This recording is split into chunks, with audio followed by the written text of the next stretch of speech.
Sometimes the strongest among us are the loneliest, and sometimes the greatest victories come too late to matter. In the cold fjords of ancient Norway, Brandr the Unbroken has everything a warrior could want, except the one thing that makes life worth living: someone to share it with. This giant Viking has spent 3 long winters testing young maidens who come seeking his hand in marriage. Each girl fails his 3 sacred tests. Each leaves his hall in tears. When winter's final snows begin to fall, Brandr is ready to accept that he will die alone in his great stone fortress. Then comes a knock at dawn. An old woman stands at his door, asking not for his hand, but simply for warmth by his fire. What could she possibly offer the most feared warrior in all the Northlands? Before we jump back in, tell us where you're tuning in from, and if this story touches you, make sure you're subscribed, because tomorrow I've saved something extra special for you. The great hall of Brandr the Unbroken stood like a defiant fist against the Norwegian sky, its walls carved from the living stone of the mountain itself. Perched on a cliff overlooking the dark waters of Hardanger Fjord, the fortress commanded a view that stretched beyond the mist-shrouded peaks to where the world seemed to end in grey uncertainty. On clear mornings, when the sun broke through the perpetual cloud cover, its light would dance across the ancient runes, carved deep into the hall's exterior walls, stories of battles won, enemies vanquished, and a lineage that traced back to the gods themselves. Inside, the hearth dominated the main chamber like the heart of some slumbering giant. Built from blackened stone and wide enough for a dozen men to warm themselves around, it had burned continuously for 30 winters since Brandr claimed this place as his own. The fire's glow cast dancing shadows across walls adorned with shields, weapons, and the heads of beasts that had dared challenge the master of this domain. Yet for all its warmth and grandeur, the hall felt empty, a tomb for the living rather than a home for the thriving. Brandr himself was a man who seemed carved from the same unyielding stone as his dwelling. Standing nearly 7 feet in height, with shoulders broad enough to block a doorway and hands that could crush a man's skull like an egg, he was everything the old songs claimed a Viking should be. His beard, now streaked with silver despite his 43 years, fell to his chest in intricate braids adorned with rings of gold won in distant battles. Scars crisscrossed his arms and torso like a roadmap of violence, each one a story of survival against impossible odds. But it was his eyes that truly marked him as different from other men. Deep blue as the fjord waters in winter, they held a sadness that no amount of victory could fill. They were the eyes of a man who had discovered that strength without purpose was merely another form of prison, that fame without love was just a louder kind of silence. The weapon that had earned him his fearsome reputation lay across 2 iron brackets above the hearth, Ironheart, a war hammer of such size and weight that most men could not even lift it, let alone wield it in battle. Forged from meteoric iron by the legendary smith Wayland himself, the hammer's head bore the image of a roaring bear, its surface dark with the blood of 100 enemies. In Brandr's massive hands, it moved like a willow branch in the wind, dealing death with the inexorable certainty of winter's arrival. The stories of his battles had spread across all 9 villages and beyond. At the Battle of Stamford Bridge, he had stood alone against 20 Saxon warriors and left none alive. When the berserkers of Clan Bloodaxe had threatened the coastal settlements, Brandr had tracked them to their mountain stronghold and returned with their leader's head. Vikings, from as far away as Iceland, spoke his name with the reverence usually reserved for the gods, and mothers would quiet crying children by whispering that Brandr the Unbroken would come for them if they misbehaved. Yet none of this brought him what he truly sought. The idea had come to him during his 30th winter, when the loneliness had grown so thick in his chest that he could barely draw breath.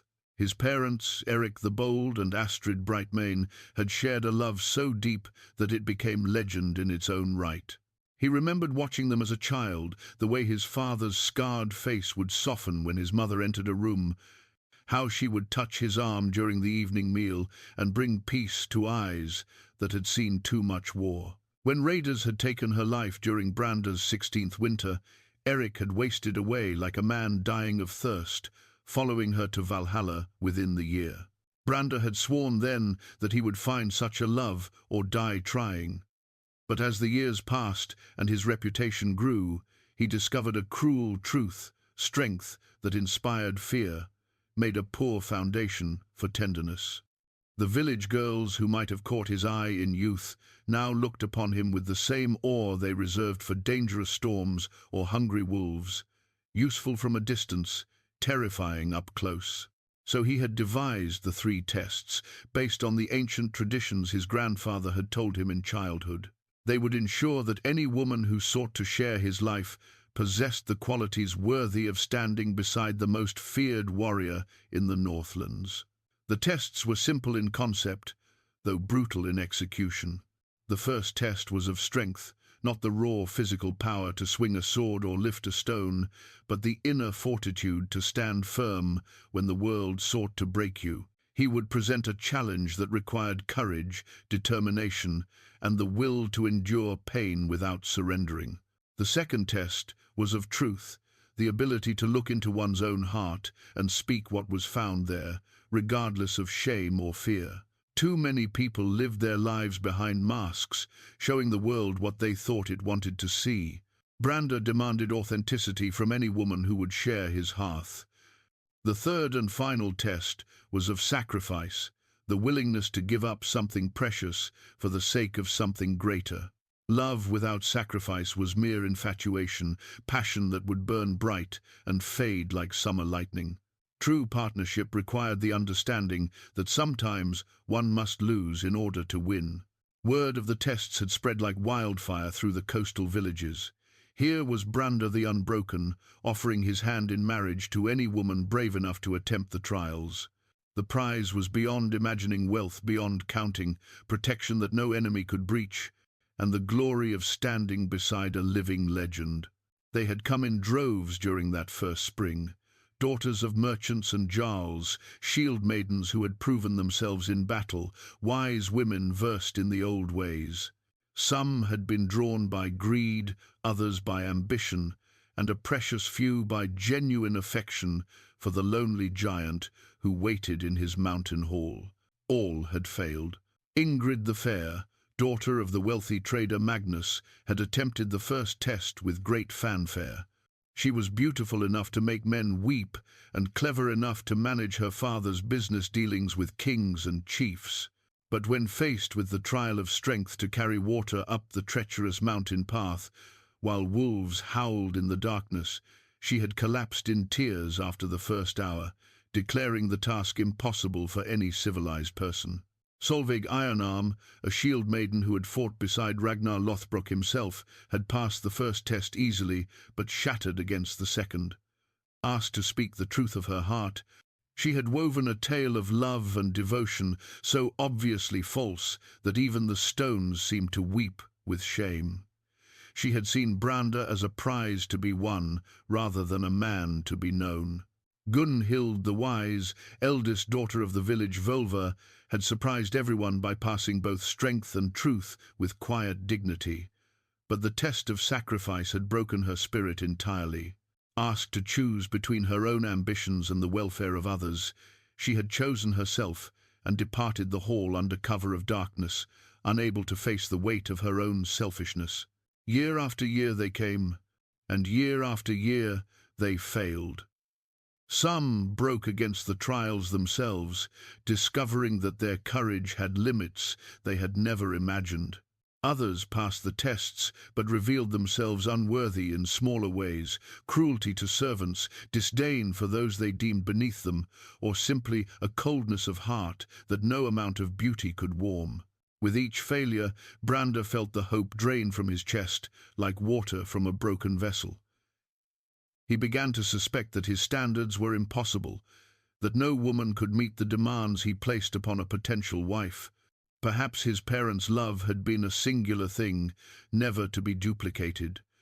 Perhaps he was destined to live and die alone, attended only by servants who feared him and visitors who wanted something from him.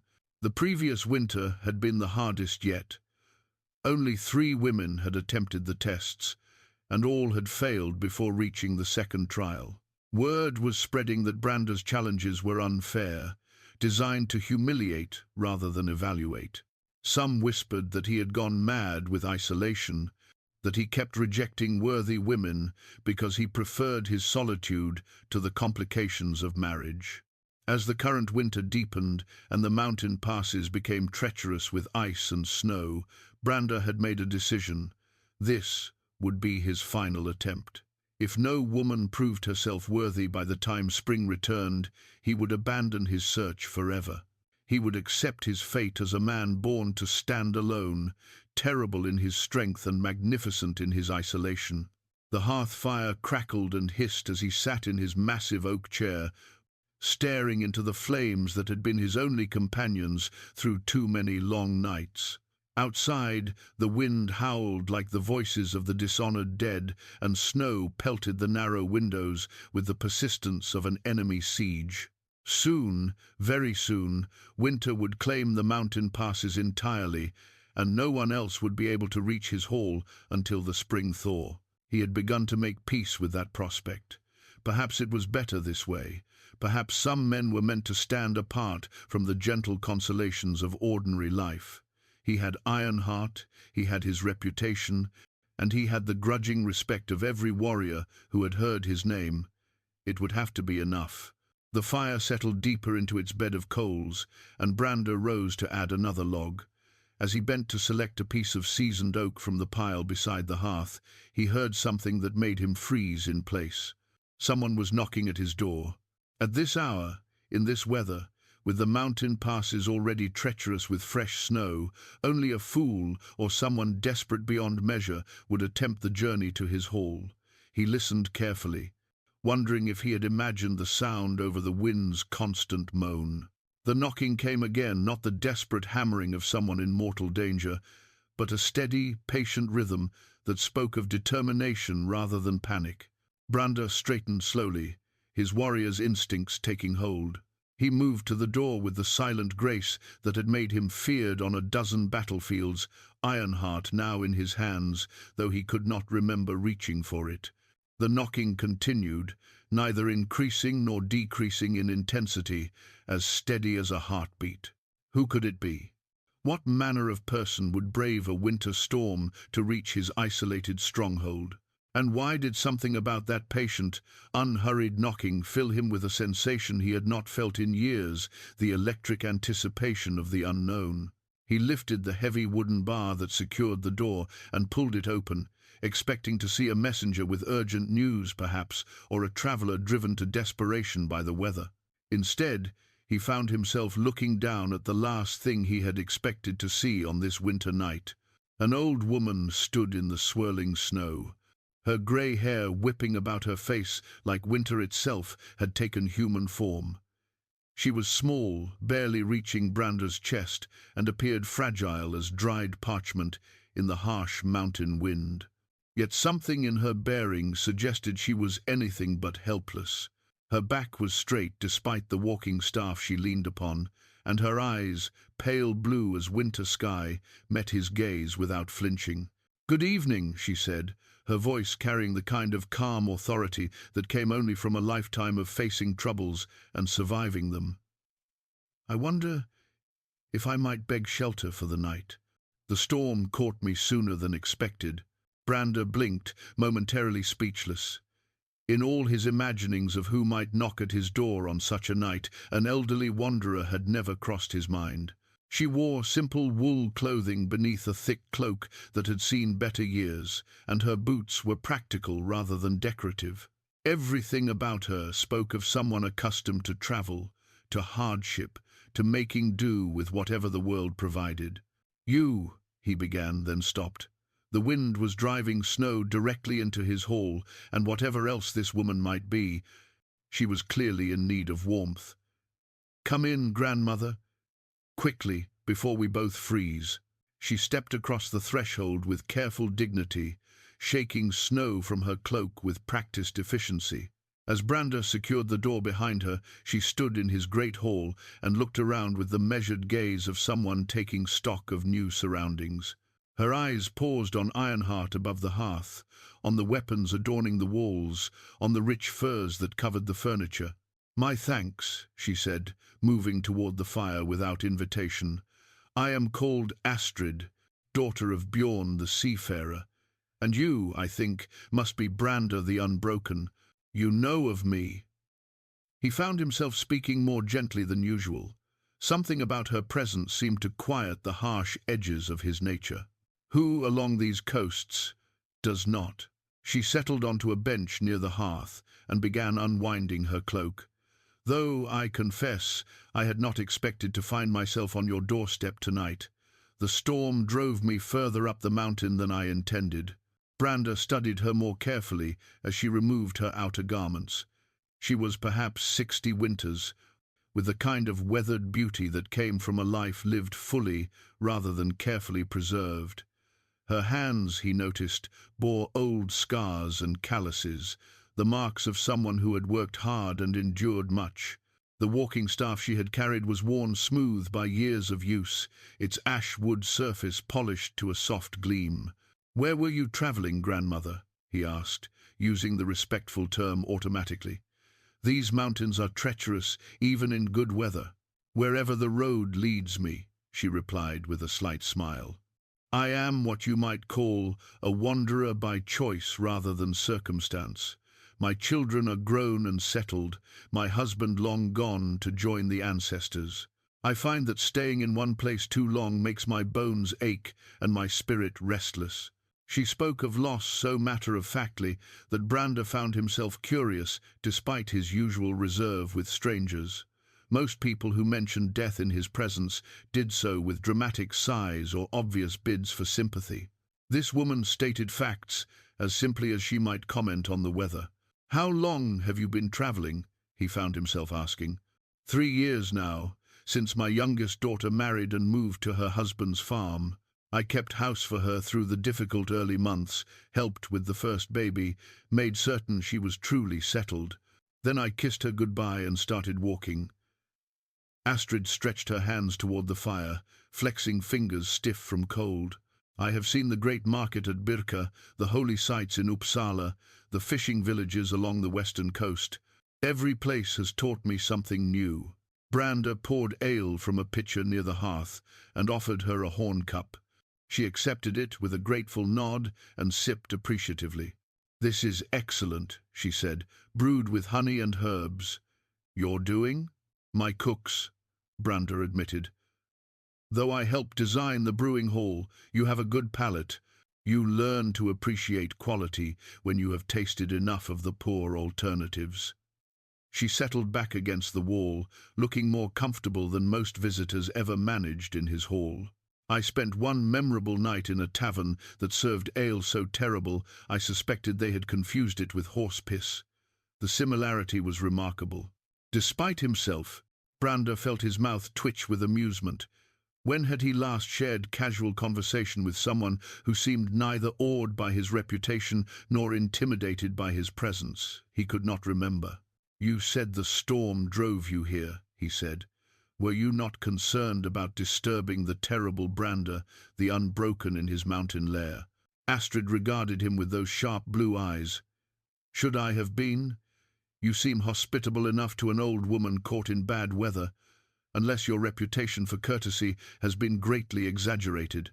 My reputation is for many things. Courtesy is rarely mentioned among them." "Then perhaps your reputation is incomplete." She took another sip of ale. "I have found that most stories grow in the telling, and most reputations say more about those who spread them than those who bear them." Brandr found himself leaning forward in his chair, drawn into conversation in a way he had not experienced in years. "And what sort of reputation do I have, according to the stories you have heard?" "Oh, the usual things said about powerful men who live alone, that you are fierce beyond measure in battle, that you have killed more enemies than most men have met friends, that you are proud, demanding, impossible to please." She paused, studying his face. that you have spent the last 3 years testing young women for marriage and finding all of them wanting. Heat rose in Brandr's cheeks. And what do you think of such tales? I think, Astrid said carefully, that a man who builds a hall this beautiful, who keeps ale this fine, who offers immediate shelter to a stranger in a storm, is probably more complicated than the stories suggest. As for the marriage tests, well, that strikes me as either very wise or very foolish, depending on what you are actually testing for. Strength, truth, and sacrifice, Brandr said automatically, the qualities necessary for a worthy wife. Ah, Astrid nodded thoughtfully. And how has that worked out for you? The question hit harder than Brandr had expected. Perhaps because those are fine qualities for a warrior, but questionable foundations for a marriage. She spoke without judgment, as if discussing the best method for preparing fish. A worthy wife, like a worthy husband, needs many things. Kindness, certainly. The ability to laugh and to inspire laughter in others. Patience with the small irritations of daily life. The wisdom to know when to speak and when to remain silent. Compatibility of temperament and interest. You speak as one with experience. I was married for 37 years to a good man who never once demanded that I prove my strength, truth, or sacrifice. He knew these things about me from watching how I lived my life, not from any test. Her voice softened with memory. He courted me by bringing me wildflowers and helping me tend my father's sheep.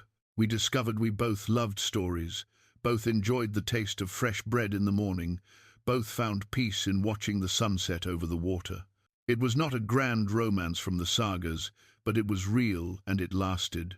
Brandr felt something shift inside his chest, a loosening of certainties he had held for years. And you think my tests are wrong? I think they reveal character, but perhaps not the kind you truly need to know. Astrid finished her ale and set the horn aside. Tell me, in all your testing, have you ever simply talked with these young women? Asked them about their dreams, their fears, their favorite foods, what makes them laugh? No. The tests are meant to find someone strong enough to stand beside Brandr the Unbroken, Astrid said gently. But what about someone patient enough to live with Brandr the man? Someone who will enjoy your company during the long winter evenings when there are no battles to fight and no reputation to maintain. The words hit him like physical blows, each one finding weaknesses in armor he had not known he was wearing. For the first time in years, Brandr found himself truly considering whether his approach might be fundamentally flawed. You speak wisdom, grandmother, he said finally. Though it is wisdom, I am not certain I know how to use. Astrid smiled, the first truly warm expression he had seen from her. Wisdom unused is just clever conversation, but perhaps, she paused, seeming to consider something, perhaps you might allow me to attempt your tests. Not for marriage, you understand. I am far too old and set in my ways for such foolishness. But I am curious about these trials that have defeated so many young women. Brandr stared at her in amazement. You want to take the tests? Why not? I have time. You have questions that need answering, and I suspect we might both learn something interesting in the process. For a long moment, Brandr said nothing. The very idea was absurd, an elderly wanderer attempting trials designed to challenge young women seeking marriage. Yet something about her calm confidence, her obvious intelligence, her complete lack of fear in his presence made him consider it seriously. Very well, he heard himself saying. If you truly wish it, I will prepare the tests for tomorrow. Astrid nodded approvingly. Excellent. As Brandr led her to the guest chamber, he found himself wondering what he had just agreed to. Something told him that this night had changed everything, though he could not yet say how. Dawn came grey and cold, with fresh snow blanketing the testing grounds behind Brandr's hall. The ancient runestones that marked the sacred space stood like weathered sentinels, their carved surfaces dark with moisture and age. Each stone told part of a story, victories won, oaths sworn, tests endured by generations of his ancestors. Brandr had walked among them countless times, but this morning they seemed different somehow, as if they too were curious about what would unfold. Astrid emerged from the guest chamber, looking remarkably composed for someone who had spent the night in a strange place. She had braided her grey hair back severely and chosen her sturdiest clothing. Her walking staff remained at her side, and she moved with the careful economy of motion that spoke of old injuries well managed rather than infirmity. "Good morning," she said, accepting the bowl of porridge and honey Brandr offered. "I trust you slept better than I did. These old bones are not fond of unfamiliar beds." Brandr had not slept well at all, but for different reasons. Her words from the previous evening had circled through his mind like hunting wolves, picking at certainties he had held for years. "Are you certain you wish to proceed with this?" "More certain than I was last night." She ate with efficient bites, clearly a woman accustomed to making meals last when food was uncertain. "I have been thinking about your tests, and I confess my curiosity has only grown stronger." After the morning meal, Brandr led her to the testing grounds. The first challenge had defeated more would-be wives than all the others combined. It appeared deceptively simple, a path leading up the mountainside to a natural spring, perhaps half a mile distant. The task was to carry water from the spring back to the hall, using only a wooden bucket that had been deliberately cracked to allow slow leakage. "The test is not about the water," Brandr explained as they stood before the beginning of the path. "It is about persistence in the face of inevitable loss, about continuing to work toward a goal even when you know you cannot achieve perfection."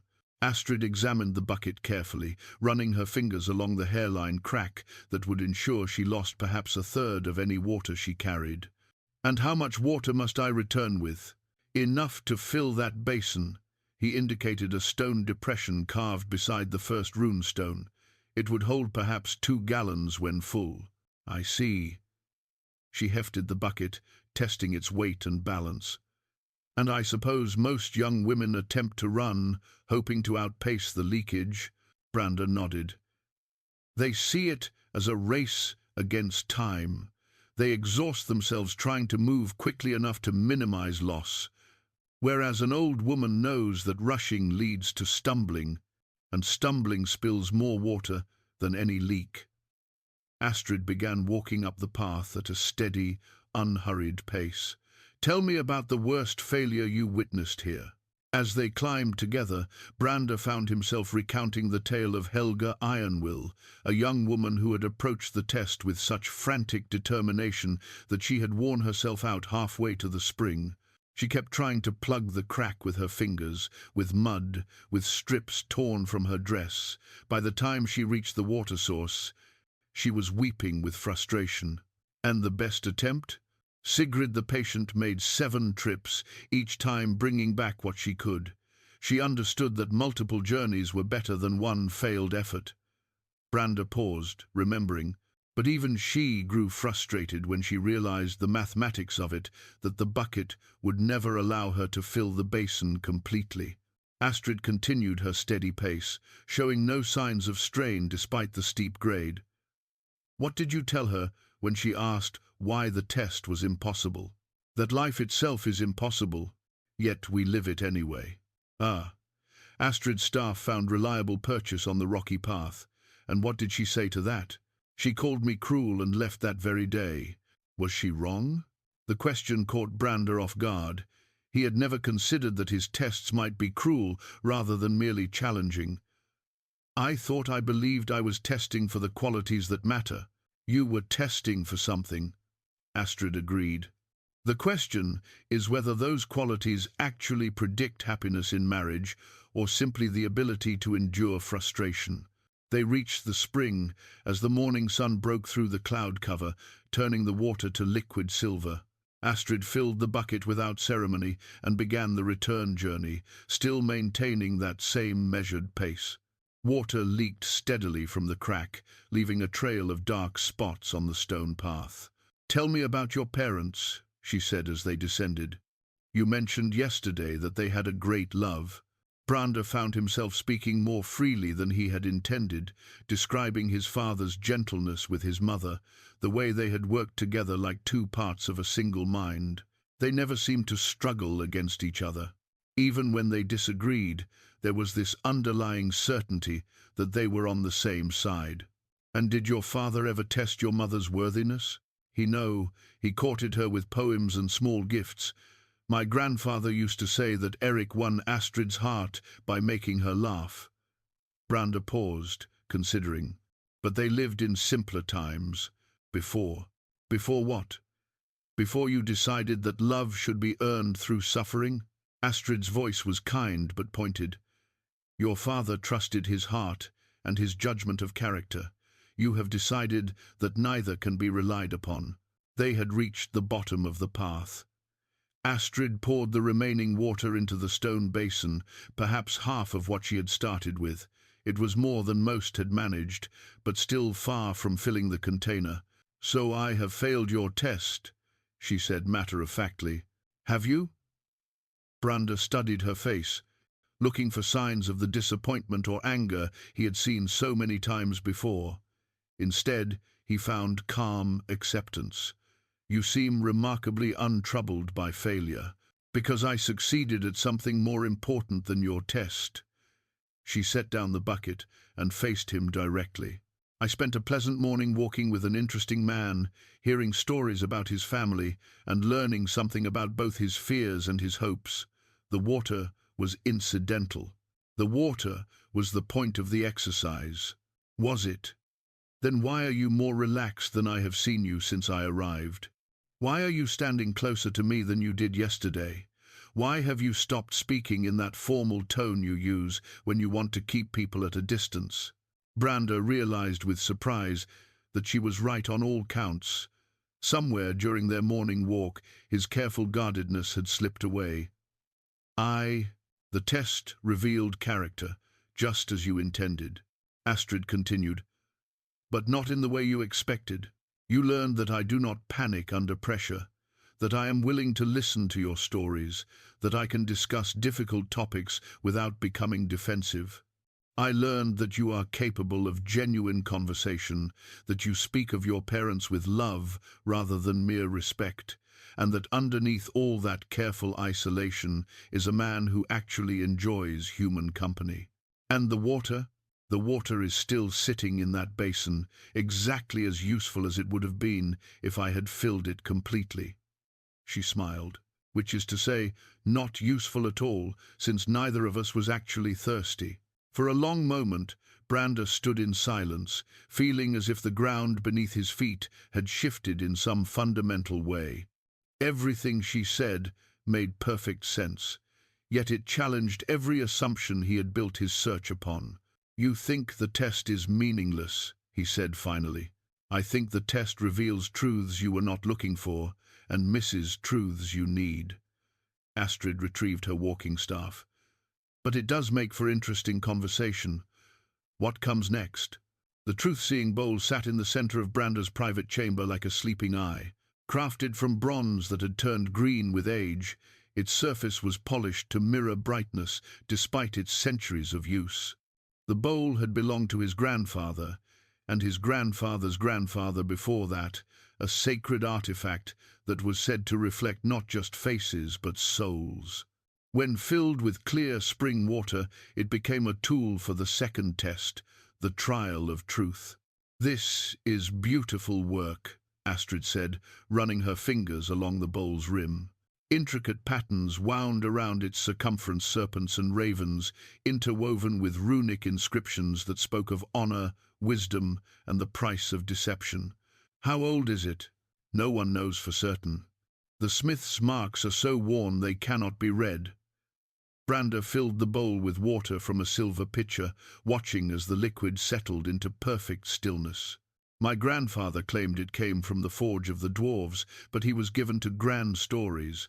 And what exactly does this test require? Brandr had explained this ritual dozens of times, but somehow the words felt different now. You look into the water and speak the deepest truth of your heart. Not what you think I want to hear, not what sounds noble or impressive, but the thing you would never admit to another living soul. And you judge whether this truth is worthy? The bold judges. Truth has weight. You can hear it in a person's voice, see it in their reflection. Lies disturb the water's surface. Truth leaves it calm. He paused, studying her face. Most women try to craft something that sounds profound, but reveals nothing of real consequence. Astrid nodded thoughtfully. And the worst attempt? Ragnhild the Bold looked into the bowl and declared that her deepest truth was her unshakable devotion to me, a man she had met only that morning. Brandr grimaced at the memory. The water became so agitated it nearly spilled from the bowl. She was offended when I suggested she try again with something more honest. I can imagine. Astrid settled onto the bench beside the bowl, her movements careful and deliberate. And the best? Solveig, truth speaker, admitted that she feared she was too stubborn for marriage, that she had driven away 3 suitors because she could not bear to let any man make decisions for her. The memory brought a slight smile to Brandr's face. The water remained perfectly still. It was the most honest thing anyone had said in this room. Why did she fail the other tests? She did not fail. She passed all 3 trials. Brandr's voice grew quiet. But when I offered her my hand, she declined. Said she had learned something about herself during the testing, that she was not ready to share her life with anyone, no matter how much she might respect them. Astrid looked up from the bowl with interest. How did that make you feel? Rejected, confused. As if the tests themselves were meaningless, if someone could pass them all and still walk away. He found himself speaking more candidly than he had intended. It was the closest I have come to questioning the entire enterprise. But you continued testing other women. What else was I to do? Abandon the search entirely, accept that I am meant to live alone? The words came out more bitter than he had meant them to. Astrid was quiet for a long moment, studying the water's surface. May I ask you something before I attempt this test? Of course. When you look into this bowl and speak your deepest truth, what do you see? The question hit Brandr like a physical blow. In all his years of testing others, he had never considered turning the trial upon himself. That is not how this works. But surely you have looked into the water at some point. Surely you have wondered what truths it would reveal about your own heart. Brandr felt heat rise in his cheeks. The tests are for prospective wives, not. The tests are for understanding, character and heart, Astrid said gently. If they have value, that value should apply equally to both parties in a potential marriage. A woman deserves to know the truth of the man she is considering, just as much as he deserves to know hers. The logic was unassailable, yet it filled Brandr with unexpected dread. What would he see in that ancient bronze surface? What truths had he been avoiding? Very well, he said finally. But you first. That was our arrangement. Astrid smiled. Fair enough. She leaned forward, gazing into the still water. Her reflection wavered slightly, then settled into clarity, an aged face marked by years of joy and sorrow, wisdom and regret. For a long moment she said nothing. When she finally spoke, her voice was soft but steady. The deepest truth of my heart is that I am afraid I wasted the last 10 years of my marriage being angry about things that did not matter. The water remained perfectly calm. My husband, Olaf, was a good man, but he had habits that irritated me. He left wood shavings on the floor when he carved. He hummed tunelessly while he worked. He always forgot to bank the fire properly at night. I spent so much time correcting him, reminding him, trying to make him into a tidier version of himself. Her reflection grew clearer as she continued. When the wasting sickness took him, his last words were an apology for the wood shavings he had left by his bedside. He was dying, and he was worried about disappointing me one final time. Tears gathered in her eyes but did not fall. I would give anything to hear him hum one more tuneless song, to sweep up after his carving just once more, to wake up to a cold hearth and know he was there to restart it. The water in the bowl was so still it might have been solid glass. Even the air in the chamber seemed to hold its breath. I began wandering not to see the world, Astrid continued, but to escape the memory of how I wasted love in pursuit of perfection. I told myself I was embracing freedom, but I was really running from regret. She sat back, wiping her eyes with the back of her hand. There, that is my truth, that I fear I am the sort of woman who destroys happiness by demanding it be different than what it is. Brandr stared at her, shaken by the raw honesty of her admission. In 3 years of testing, no one had revealed anything so personal, so genuinely painful. Most women had shared carefully crafted truths designed to impress rather than expose. The water, he began, remained calm, yes, I noticed. Astrid's voice was steady again. Truth has that effect, even when it is not pleasant to speak. I am sorry for your loss. And your regret, thank you. Both are mine to carry. Brandr felt his throat tighten. I am not certain I can. Of course you can. The question is whether you will choose to. Her voice was kind but implacable. If this test has meaning, then it has meaning for both of us. Slowly, reluctantly, Brandr leaned forward and looked into the truth-seeing bowl. His own reflection stared back, scarred, weathered, fierce even in repose. But as he looked deeper, searching for the truth Astrid demanded, he saw something else entirely. Brandr stared into the truth-seeing bowl, his reflection wavering as his hands trembled slightly. The bronze surface seemed to grow deeper, more mysterious, as if it were not water he gazed into, but the depths of time itself. When he finally spoke, his voice was barely above a whisper. The deepest truth of my heart is that I am terrified of becoming my father. The water remained perfectly still, not his weakness at the end, but his strength throughout the way he loved so completely that losing her destroyed him. The admission hung in the air like smoke from a dying fire. Brandr forced himself to continue, each word feeling like a small betrayal of the image he had crafted for himself. I watched him waste away after my mother died, saw how love had made him vulnerable in ways that no enemy's blade ever could. He had been the strongest man I knew, yet grief brought him to his knees more effectively than any battle wound. Brandr's reflection grew clearer as he spoke. I swore I would never allow another person to hold such power over my fate. And the tests? Astrid's voice was gentle, careful not to break the spell of honesty that had settled over them. The tests were designed to fail. The words came out in a rush, as if speaking them quickly might lessen their weight. Not consciously, but I made them so difficult, so demanding, that no woman could truly pass them.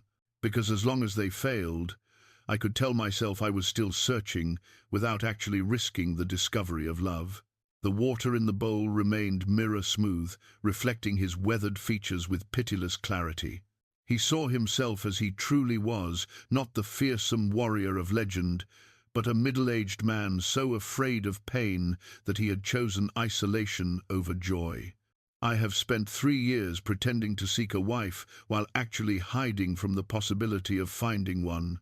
His voice broke slightly.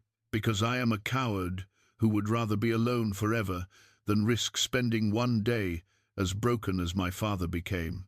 Astrid reached across and placed her hand over his, a touch so unexpected and gentle that Brandr nearly pulled away from surprise.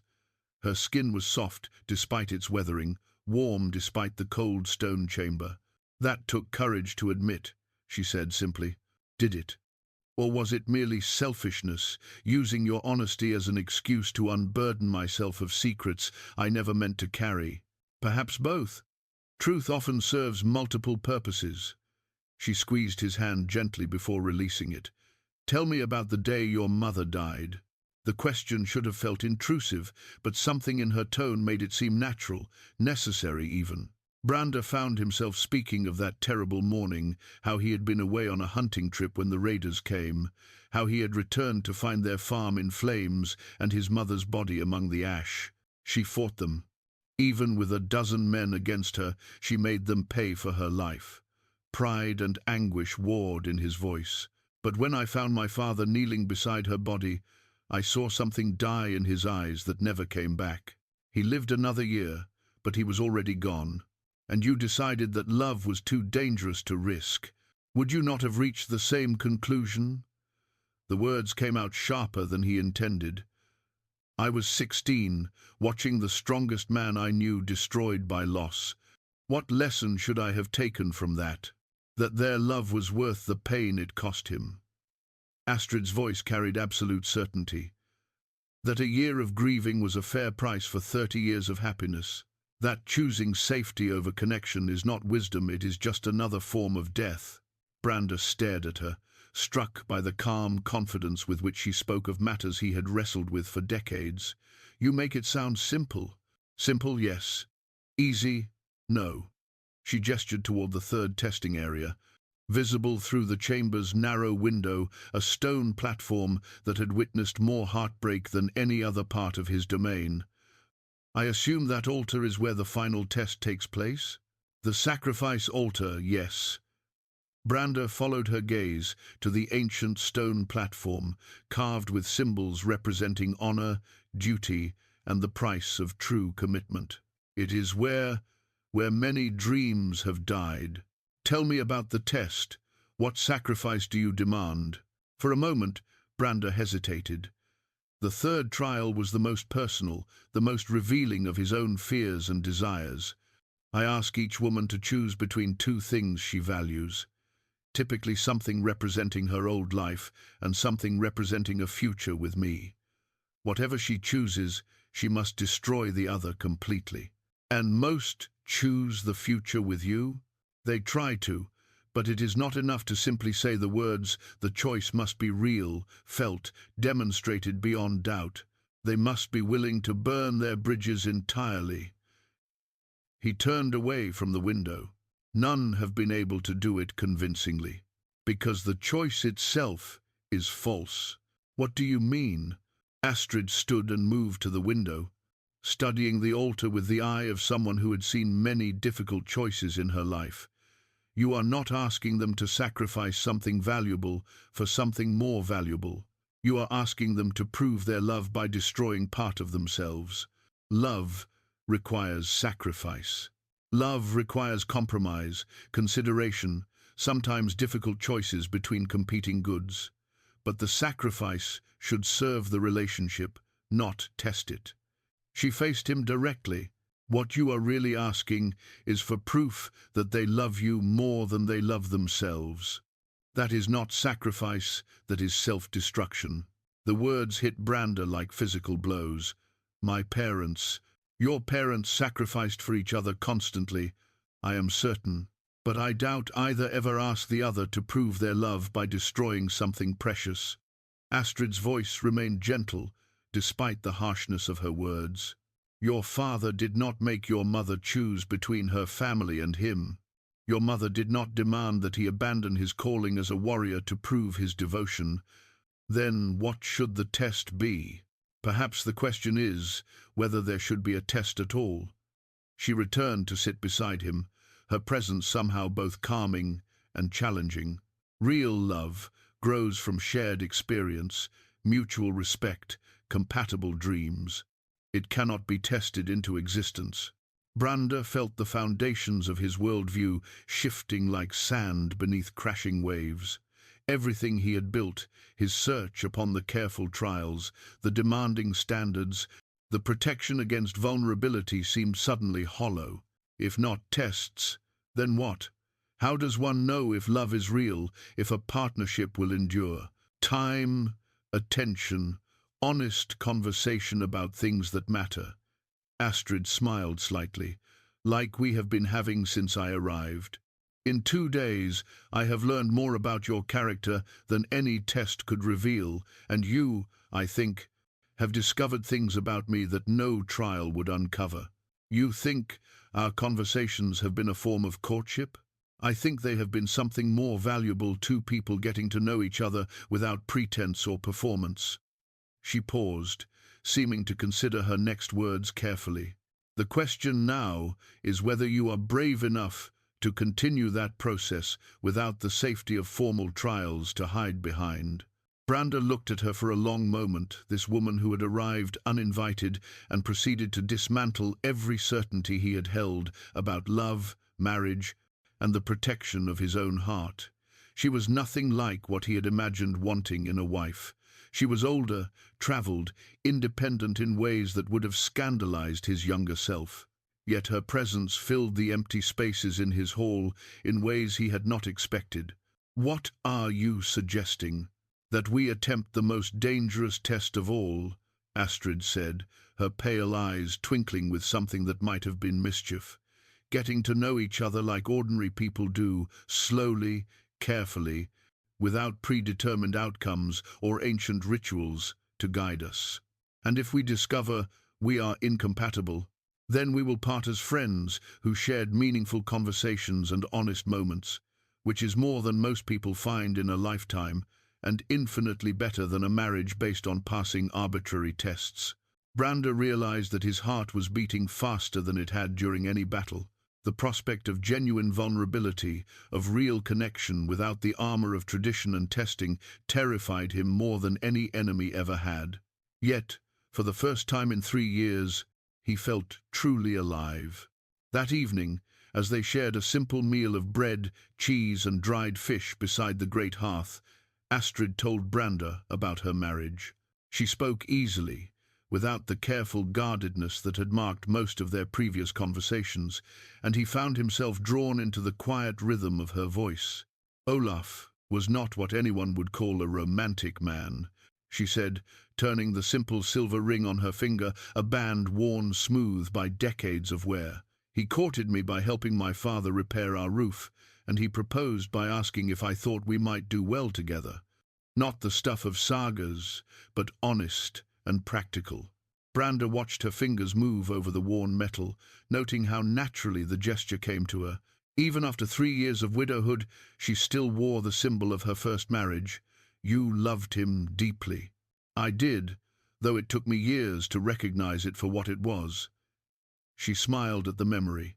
"I had expected love to feel like the story's burning passion, dramatic declarations, the kind of romance that bards sing about. What I found with Olaf was quieter but no less real. He made me laugh. He remembered the things I liked. He never made me feel foolish for my opinions, even when he disagreed with them." "What was he like?" "Patient beyond measure. I have always been quick to speak my mind, sometimes before thinking things through properly. Another man might have found that tiresome or tried to change me. Olaf would just listen, ask thoughtful questions, and help me see when my first reactions were wise and when they needed tempering." Her voice grew soft with reminiscence. "He had this way of being completely present during conversations, as if whatever I was saying was the most important thing he could possibly hear." Brandr felt a strange pang at her words, not jealousy exactly, but something like longing for the kind of partnership she described. "It sounds peaceful." It was. We built our life together like crafting a piece of furniture, carefully, deliberately, each decision made with consideration for how it would serve us both. She paused, studying his face. "I think that frightens you." "Why would it frighten me?" "Because peaceful love requires trust, and trust requires vulnerability. From what you have told me about your tests, you have been seeking grand passion. Instead, the kind of love that proves itself through dramatic gestures and elaborate trials." Astrid set down her cup and leaned back against the stone wall. "Peaceful love is harder to achieve because it demands that both people show up authentically, day after day, without pretense or performance." "You make it sound impossible." "Not impossible, just requiring different skills than those you have been testing for." She gestured around the great hall with its weapons and trophies. "You know how to fight, how to lead, how to inspire fear and respect. But do you know how to be still? How to listen without planning what you will say next? How to find joy in small daily pleasures?" The questions hit uncomfortably close to truths Brandr had not wanted to examine. His life had been built around action, achievement, the accumulation of victories and reputation.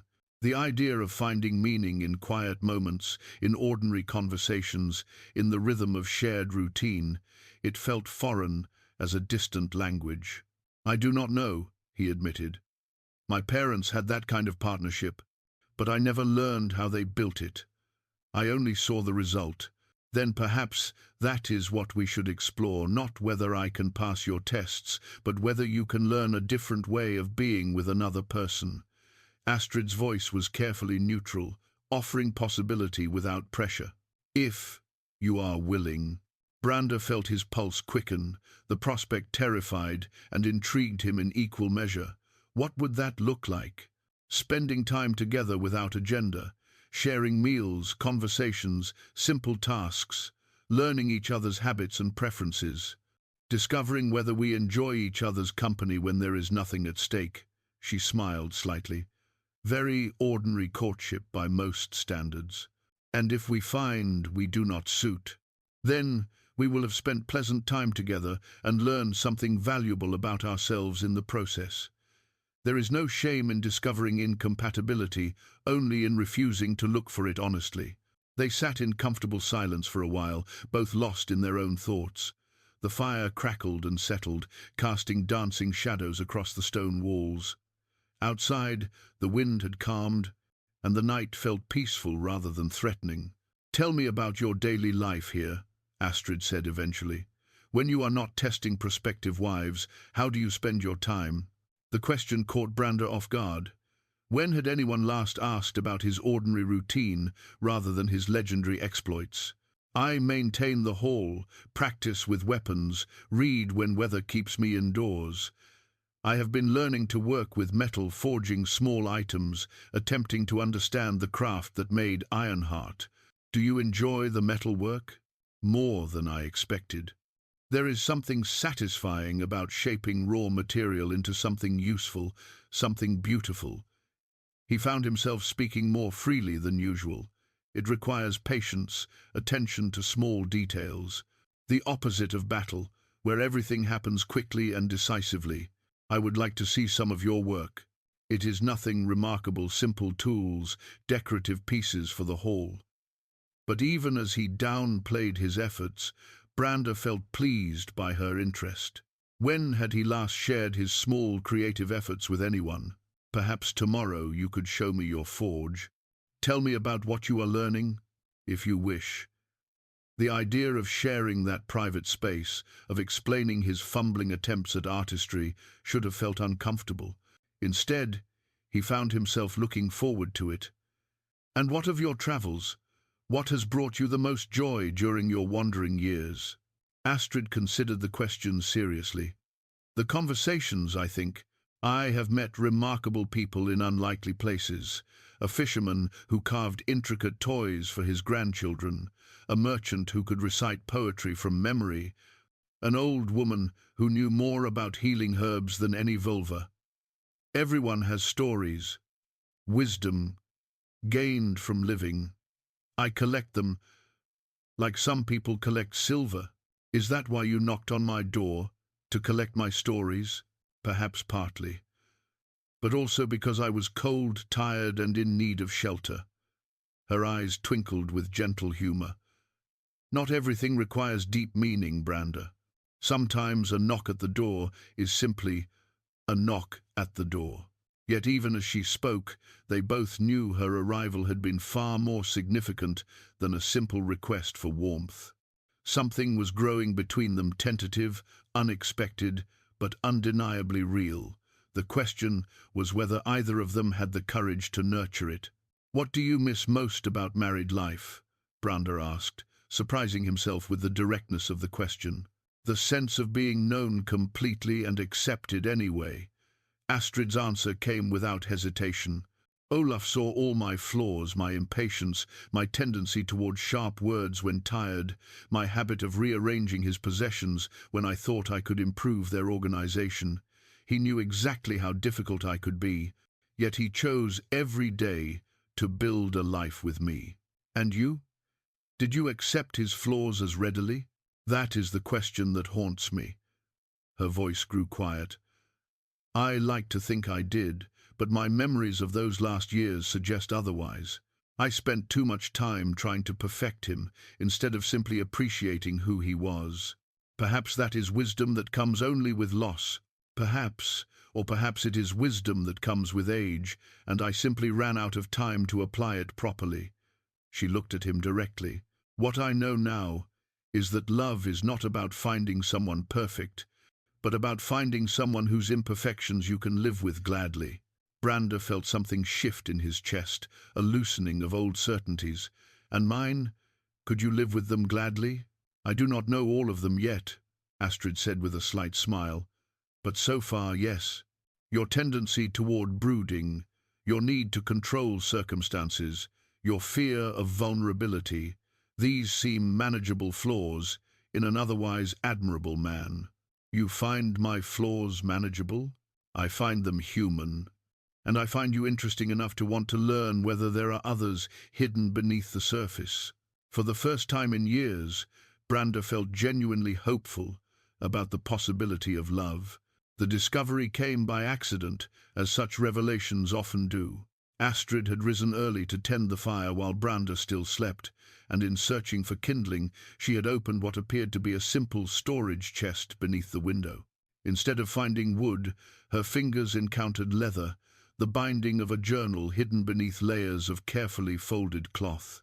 She might have left it undisturbed, respecting his privacy, but something about the way it was concealed suggested shame rather than mere discretion. The leather was worn smooth by handling, and when she lifted it, it fell open to reveal pages covered in Brandr's careful script. What she read there changed everything she thought she knew about his tests. "You found it." Astrid turned to see Brandr standing in the doorway, his face pale with something between anger and devastation. He was fully dressed, despite the early hour, as if he had been expecting this moment. "I was looking for kindling. I did not mean to intrude, but—" She gestured helplessly toward the open journal. "Brandr, what happened to Ingra Wolfsdotter?" His shoulders sagged, as if the weight of years had suddenly settled upon them. "You read it, then. Enough to know that she died during your tests, and that you blame yourself." Astrid's voice was gentle but implacable. "Tell me the truth. All of it." Brandr moved to his chair by the fire like a man walking to his execution. For a long moment he stared into the flames before speaking. "It was during my first year of testing. I was younger then, more foolish. I thought the trials should be dangerous as well as difficult, that real courage could only be proven through genuine risk." His voice was barely above a whisper. "Ingra was the daughter of a neighboring jarl, barely 18, but fierce as any warrior. She had asked for the chance to attempt the tests, and I was so certain that the danger would reveal true character." "What did you ask her to do?" "The test of strength required her to cross a rope bridge I had strung across the ravine behind the hall. It was sturdy enough, but narrow, and the drop was significant." He closed his eyes, clearly seeing the scene again. "I told her that showing fear would mean failure, that a worthy wife must be able to face any challenge without hesitation." Astrid felt cold dread settling in her stomach. She fell. The rope was old. I had checked it, but not carefully enough. Halfway across, one of the supports gave way. Brandr's hands clenched into fists. She might have survived the fall if she had not been trying so hard to appear fearless. Instead of catching herself on the remaining ropes, she tried to leap forward to the far side. She almost made it, but not quite. She caught the edge of the cliff with one hand. I reached her quickly, but she was already slipping. Her last words were an apology, she said. She was sorry for failing my test, sorry for not being strong enough. Tears ran down his weathered cheeks. She died believing she was unworthy, when the truth was that I had created a trial designed to break people rather than reveal them. The silence that followed was broken only by the crackling of the fire and the distant sound of wind through the mountain peaks. Astrid closed the journal carefully, her mind reeling with the implications of what she had learned. How many people know what really happened? Her father knows she died during the testing. He assumes it was a fair trial, an honorable death in pursuit of a worthy goal. Brandr's voice was hollow. I told him she showed great courage, that she died as a warrior should. He seemed comforted by that. But you know better. I know that I killed a young woman through my pride and stupidity. I know that her death was meaningless, preventable, the result of my need to make the tests dramatic rather than meaningful. He looked at Astrid with eyes full of anguish. After that, I changed everything, made the trials challenging but safe, focused on character rather than raw courage. But nothing could bring her back or undo the damage I had caused. Astrid set the journal aside and moved to kneel beside his chair. Is that why you made the tests so difficult? To ensure no one else would pass them? Partly. I told myself I was raising standards, but the truth is darker than that. Brandr's admission came slowly, painfully. I was afraid that if another woman succeeded, if I actually married someone, I would eventually destroy her too. Through negligence, through my inability to see beyond my own needs, through some fundamental flaw in my character that made me dangerous to those who trusted me. So you created impossible standards to protect others from me. Yes. He laughed bitterly. The great irony is that I convinced myself I was seeking perfection when I was actually hiding from connection. Every woman who failed was proof that I was right to remain alone. Astrid reached for his hands, finding them cold despite the fire's warmth. And you have carried this guilt alone for how long? 3 years. 3 years of watching young women attempt trials I secretly hoped they would fail. 3 years of telling myself their inability to meet my standards was evidence of their unworthiness rather than evidence of my cowardice. Have you told anyone else the truth? How could I? Ingra's father believes his daughter died pursuing honor. The other women who attempted the tests believe they failed through their own inadequacy. If I revealed the truth, I would destroy Ingra's memory and humiliate everyone else who tried and failed. He met Astrid's eyes directly. You are the first person to know the full story. Why me? Why now? Because, Brandr struggled for words, because for the first time in 3 years I found myself wanting something more than I feared the consequences of having it. Because you made me hope that love might be possible, and that hope made the deception unbearable. Astrid was quiet for a long moment, processing not just his words, but the weight of trust they represented. He had revealed his deepest shame, the secret that had shaped 3 years of his life, because their growing connection had made honesty more important than self-protection. Do you know what I think? She said finally. That I am a coward and a fraud who has no right to seek love or companionship. I think you are a man who made a terrible mistake and has spent 3 years punishing himself for it. Her voice was firm, cutting through his self-recrimination. I think you have used guilt as an excuse to avoid the vulnerability that real relationship requires. She died because of me. She died because you were young and foolish and thought you had to prove something through danger. That was wrong, yes, but it was not malicious. You were not trying to hurt her. What you have done since isolating yourself, sabotaging your own chances at happiness, telling yourself you do not deserve love that serves no one, it does not honor her memory or protect other people. It only ensures that her death continues to cause suffering.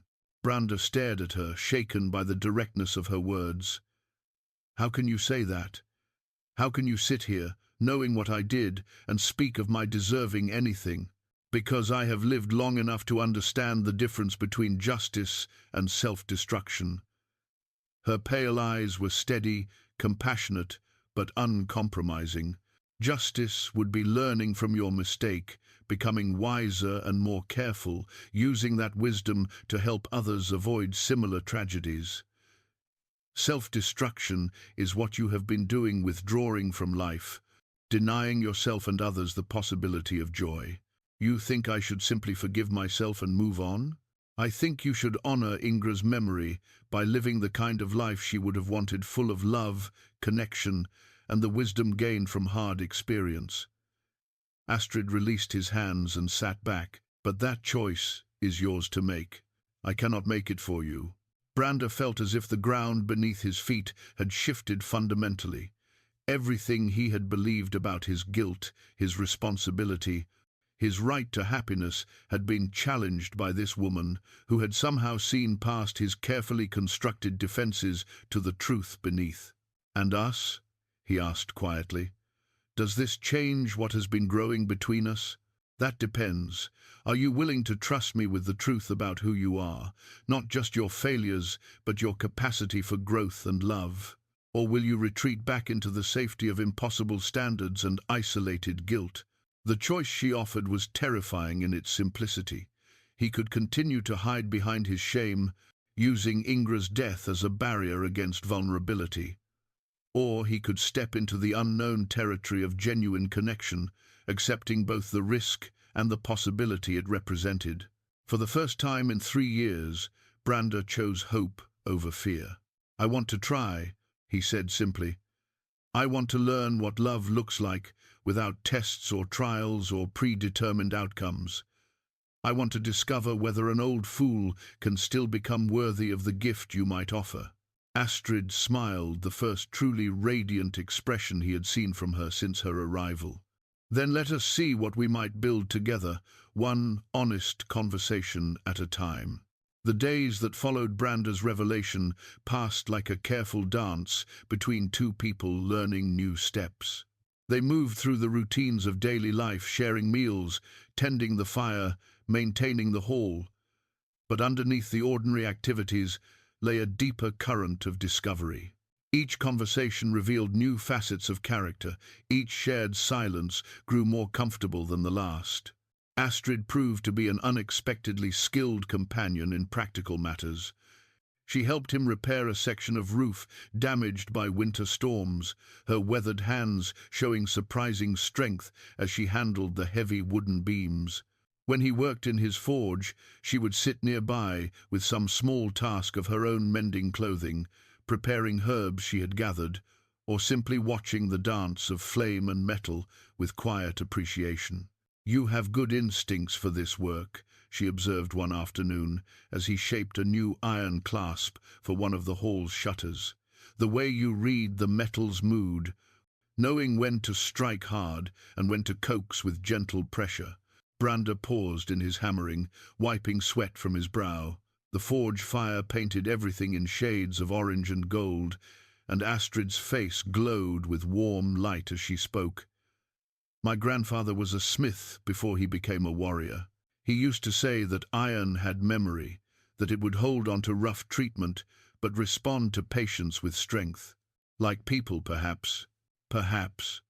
He set down his hammer and studied the piece he was working, rough still, but showing promise of grace. "I never made that connection before, but you may be right. I have spent years hammering at people's characters, trying to force them into shapes I thought they should take. And now? Now I am learning that some things cannot be forced, only invited to become themselves." He met her eyes across the forge. "You have been very patient with my rough edges. We all have rough edges. The question is whether they can be smoothed through gentle attention or whether they are fundamental flaws that make partnership impossible." She stood and moved closer, examining his work with genuine interest. "This clasp will be beautiful when finished, strong enough to last through many storms, but elegant in its simplicity." The metaphor was not lost on either of them. Their relationship was taking similar shape, functional first, then slowly revealing deeper beauty through careful attention to detail. But even as their connection deepened, Brandr found himself wrestling with questions he had never expected to face. The ancestral sword that hung above the great hearth seemed to watch him with accusatory silence, its blade reflecting firelight like captured starfire. Legacy's edge had been passed down through 7 generations of his lineage, each bearer adding their own story to its weight of history. "What troubles you about the sword?" Astrid asked one evening, following his gaze to the ancient weapon. It represents everything I was raised to believe about strength, legacy, the continuation of bloodlines. Brandr's voice was thoughtful rather than bitter. My ancestors expected me to pass it on to a son who would carry forward the family name and reputation. And now I find myself drawn to a woman past childbearing years, questioning whether any of those expectations ever mattered. He looked at her directly. If we were to build something together, it would be for its own sake, not for the sake of children or dynasties or anything beyond our own happiness. Does that frighten you? It should. Everything I was taught said that a man's worth lies in what he leaves behind, sons to carry his name, deeds to inspire future generations, wealth to secure his family's position. Brandr stood and approached the sword, running his fingers along its worn hilt.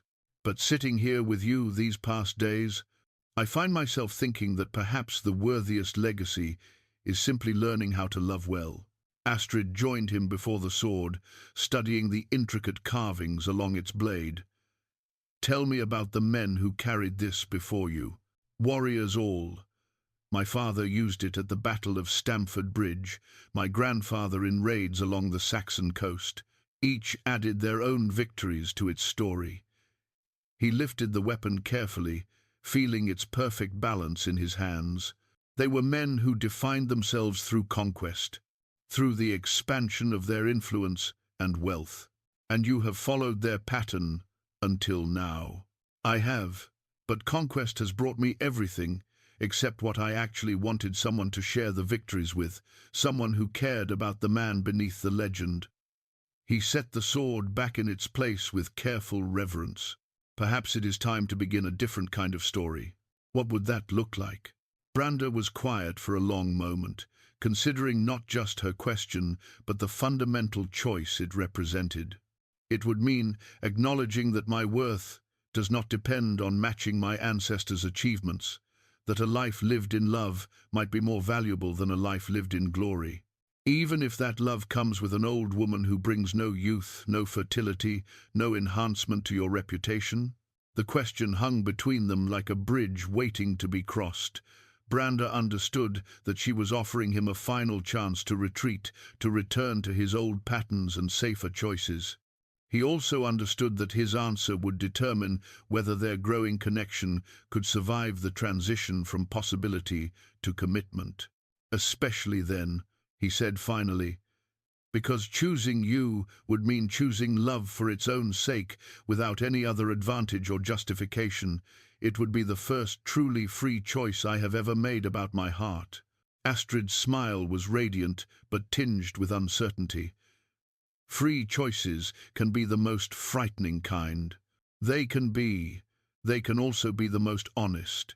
He moved closer, drawn by something he was only beginning to recognize as hope without reservation. I have spent 3 years hiding behind impossible standards and ancient trials. I have used tradition as an excuse to avoid the simple, terrifying risk of offering my heart without guarantee of return. And now I find myself wanting to offer it anyway. The words came out steadier than he felt. Not because you have passed any test, but because these days with you have shown me what partnership might actually feel like: comfortable, stimulating, peaceful, and exciting all at once.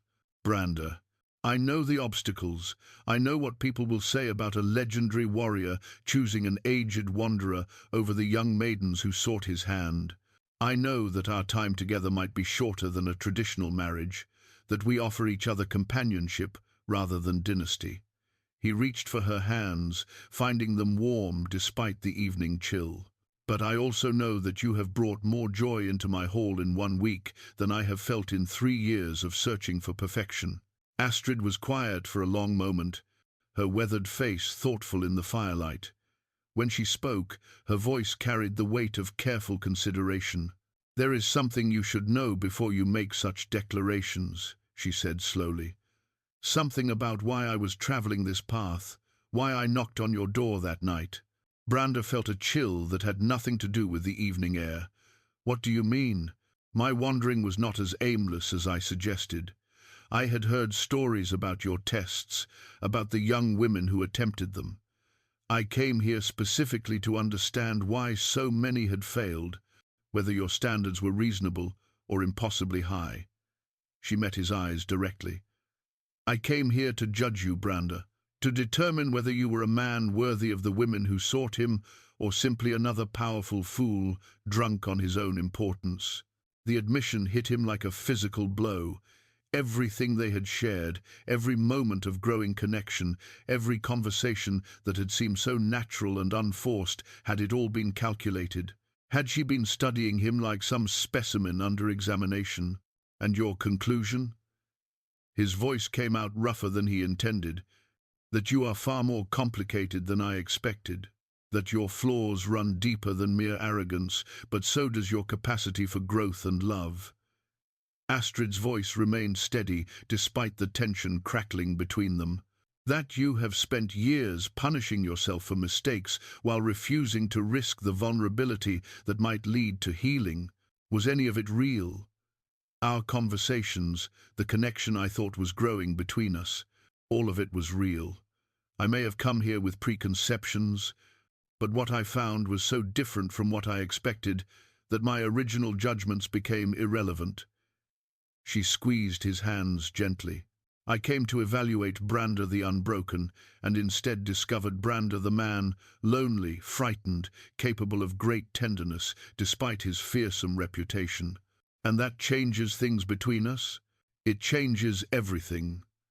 Her voice grew soft but determined, because now we both understand that what has grown between us happened not because of careful planning or strategic courtship, but despite our attempts to maintain distance and objectivity. We have discovered that love sometimes arrives uninvited and refuses to be dismissed by practical considerations. Brandr felt his world tilting on its axis once again. This woman, who had challenged every assumption about love, partnership, and worthiness, was offering him something he had never dared imagine.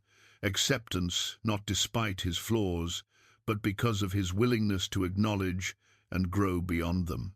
What are you saying? I am saying that if you truly mean what you have declared, if you are genuinely ready to choose love without guarantees or traditional advantages, then I am willing to explore that possibility with you. Her smile was tremulous but genuine, not as an old woman taking pity on a lonely warrior, but as someone who has unexpectedly discovered that her heart is not as settled as she thought. The moment stretched between them, pregnant with possibilities that neither had anticipated when she first knocked on his door. Outside, the winter wind sang through the mountain peaks, but inside the great hall, two people stood on the threshold of a choice that would transform both their lives. Then, let us choose together, Brandr said simply. Let us see what kind of story we might write if we trust our hearts instead of our fears. As if summoned by his words, the future spread before them like an unwritten page, full of promise and uncertainty in equal measure. The ancient horn that sat upon the mantelpiece had not sounded in 3 years, not since the last failed testing had left Brandr convinced he would die alone. Carved from the tusk of some primordial beast and bound with silver bands inscribed with runes of new beginnings, it was meant to announce moments of great significance, births, victories, the forging of unbreakable bonds. Now, as dawn broke grey and gold over the snow-covered peaks, Brandr lifted the dawn horn with hands that trembled slightly despite his legendary strength. The weight of it seemed enormous, not because of its physical mass, but because of what its call would announce to the world beyond his mountain stronghold. "Are you certain?" Astrid asked quietly. She stood beside him at the great window, wrapped in her travelling cloak, but making no move to leave. "Once you sound that horn, there will be no hiding what we have chosen. The villages will know. The other clans will hear. There will be questions, criticism, perhaps even mockery." "Let them question," Brandr said, though his voice carried undertones of the fear she had named. "Let them criticize. For 3 years I have lived my life according to what others expected of a warrior, a legend, a man worthy of the sagas. It has brought me nothing but loneliness and regret." He moved to the window and lifted the horn to his lips.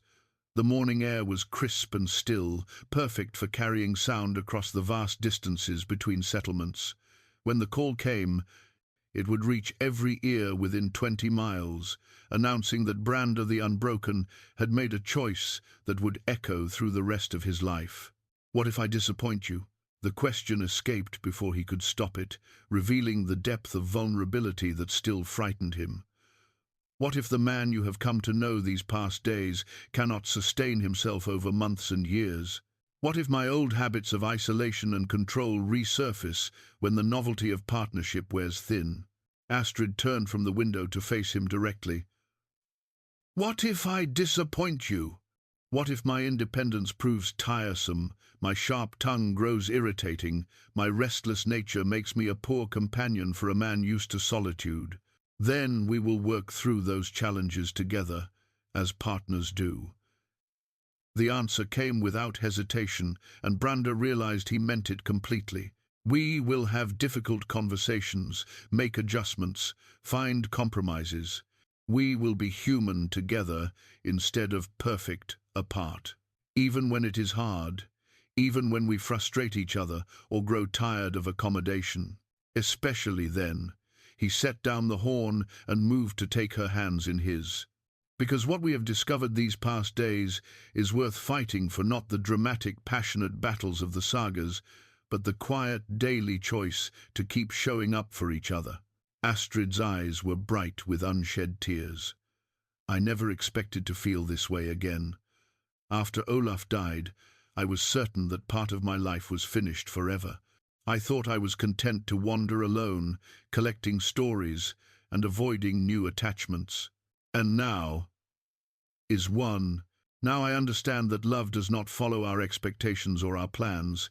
It arrives when it chooses, takes the form it chooses, and demands that we be brave enough to receive it." She squeezed his hands gently. "You have shown me that my heart is not as closed as I believed.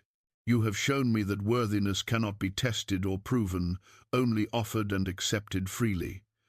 Brandr felt something settle in his chest, a peace he had not known he was seeking.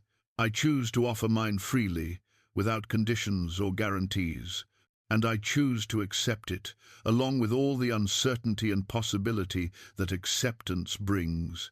The moment stretched between them, charged with the weight of transformation. Outside, the world continued its ancient rhythms, wind through stone, water over ice, the slow dance of seasons that had marked time since the gods first shaped the mountains. But inside the great hall, two people stood at the fulcrum of change, ready to step together into whatever future they might create. Brandr lifted the dawn horn once more, feeling its familiar weight settle into his hands. This time, there was no hesitation, no fear of what others might think or say. There was only the clear, crystalline moment of choice, the decision to trust love over reputation, connection over safety, the unknown joy of partnership over the known comfort of solitude. "For new beginnings," he said softly. "For the courage to embrace them," Astrid replied. He raised the horn to his lips and blew a long, deep note that rolled across the mountain valleys like thunder, announcing to anyone who cared to listen that something significant had changed in the world. The sound echoed off distant peaks and returned to them transformed, fuller somehow, as if the mountains themselves had added their voices to the declaration. As the last echoes faded into the morning air, Brandr felt a lifetime of accumulated fear and isolation fall away like a discarded cloak. Whatever came next, criticism, doubt, the inevitable challenges of building a life together, he would face it not as Brandr the Unbroken, the solitary warrior of legend, but as Brandr the man, partner to Astrid the Wanderer, ready to discover what love looked like when it grew from choice rather than conquest. The horn's call had announced more than a decision. It had proclaimed a revolution of the heart. The binding cord lay coiled on the table between them, not the elaborate golden rope that tradition demanded for the marriage of a great warrior, but simple hemp that Astrid had found among the hall's supplies. She had woven it herself that morning, her weathered fingers working the strands together with the patience of someone who understood that the strongest bonds were often the plainest. "Are you certain this is what you want?" Brandr asked, though his tone suggested he knew the answer.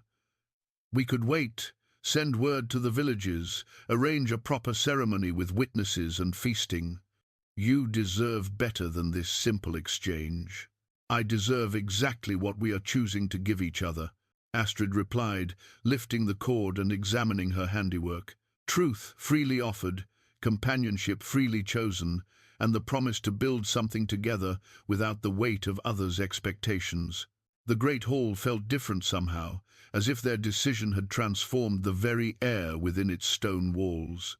The weapons that had long adorned its surfaces seemed less prominent, the trophies of battle somehow smaller than before.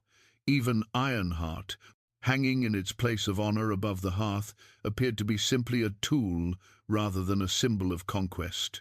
"Tell me what you promise," Astrid said, holding one end of the rope.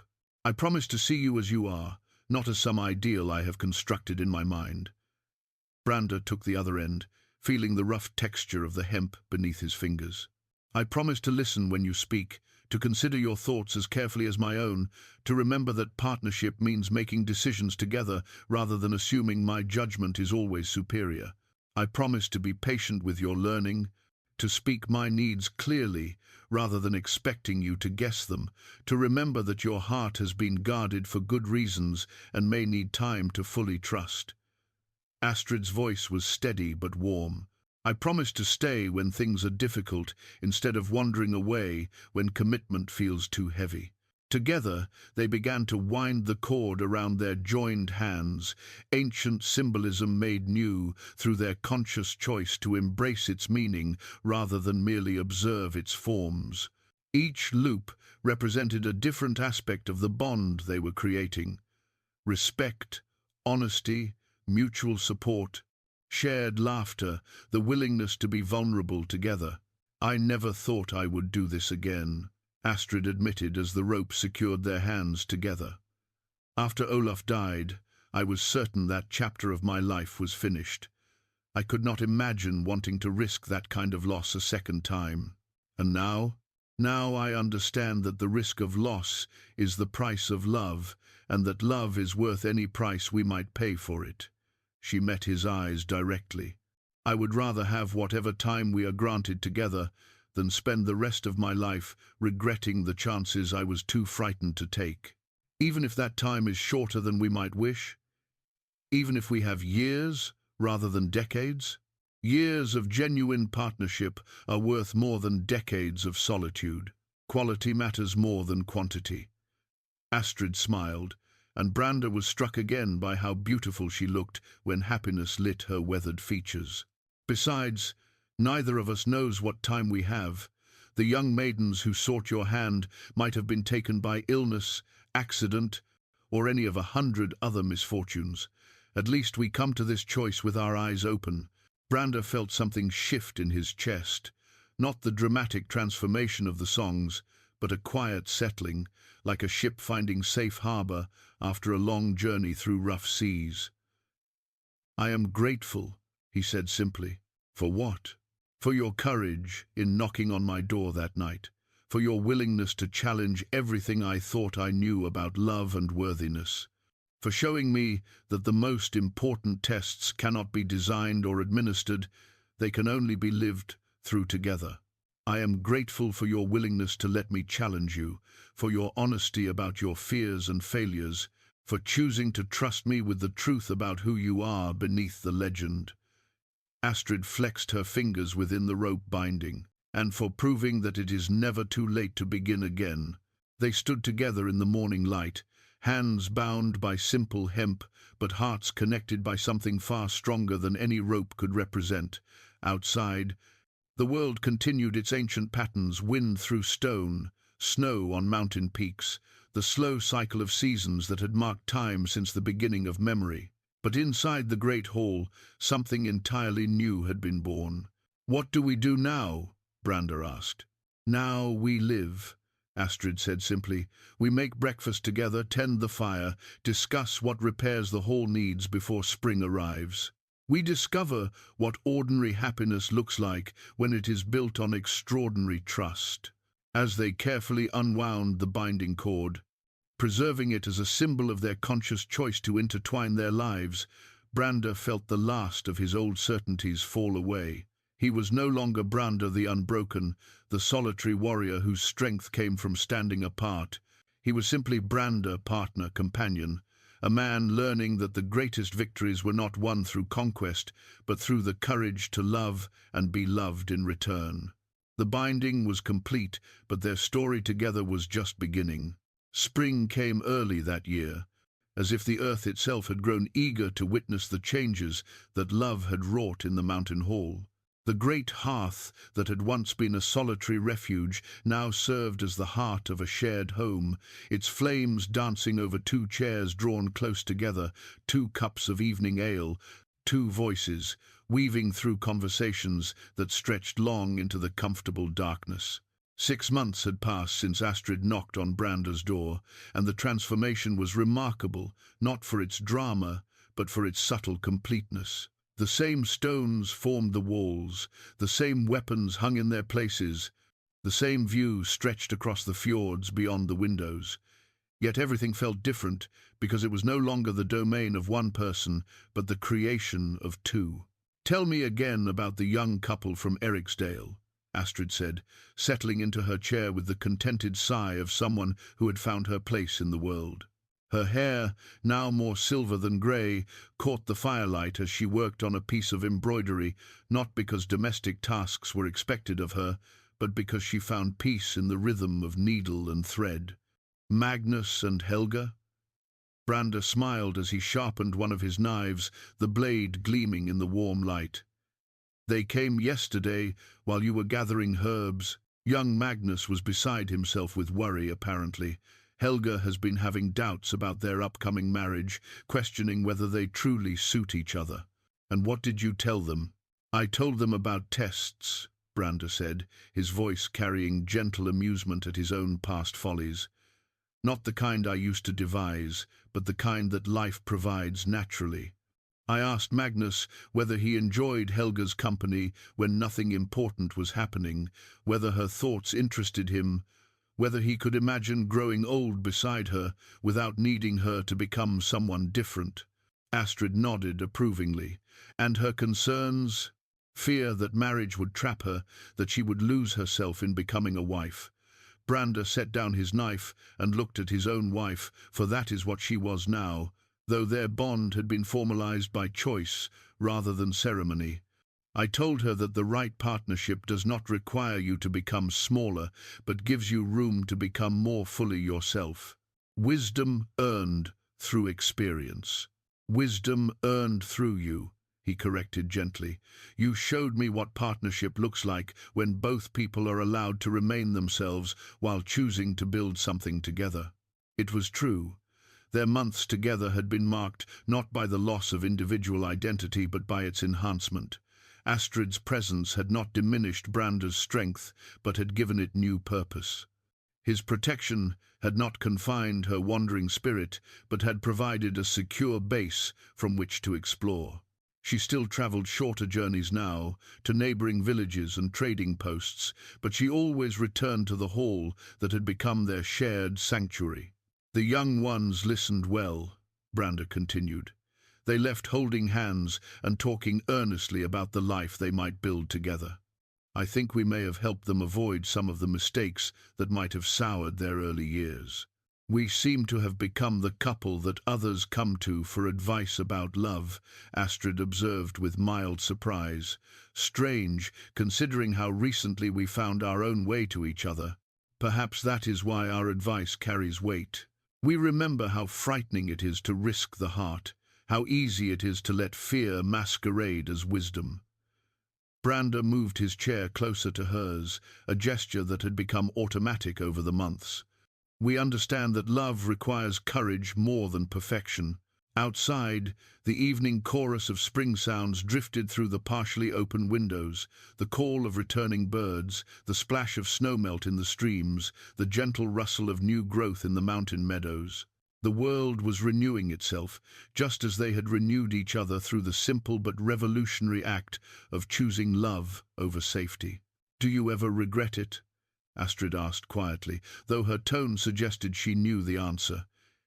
"Giving up your reputation as the unconquerable warrior, the man too proud to settle for anything less than perfection?" "Never." The answer came without hesitation. That reputation was a prison built from fear and loneliness. He gestured around the hall that now held evidence of both their lives, her books beside his weapons, her herbs drying alongside his forge tools, their conversations layered into every corner like comfortable music. "This is freedom. Even when I rearrange your possessions and criticize your metalwork technique, especially then." Brandr laughed, a sound that had become much more common over the winter months. "You keep me from becoming too settled in my habits, too convinced of my own wisdom. You challenge me to keep growing instead of simply aging. And when I grow restless and need to travel, when my independence chafes against the comfortable routines we have built, then I will help you pack your traveling gear and count the days until you return with new stories to share." He reached for her hand, finding it warm and familiar in his own. "I learned long ago that holding too tightly destroys what we hope to preserve."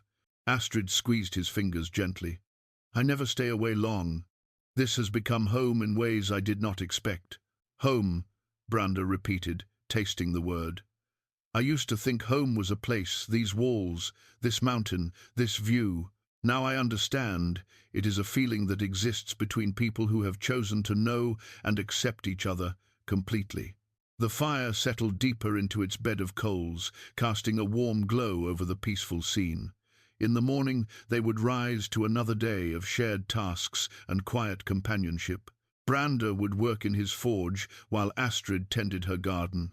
They would share meals and conversation, welcome visitors seeking advice or simply warmth.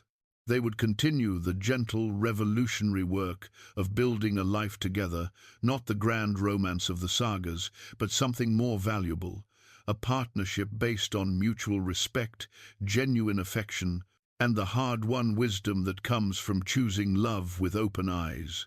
The great hearth that had once symbolized Brandr's isolation now represented something entirely different, the warm center of a shared life, burning bright with the promise of many seasons to come.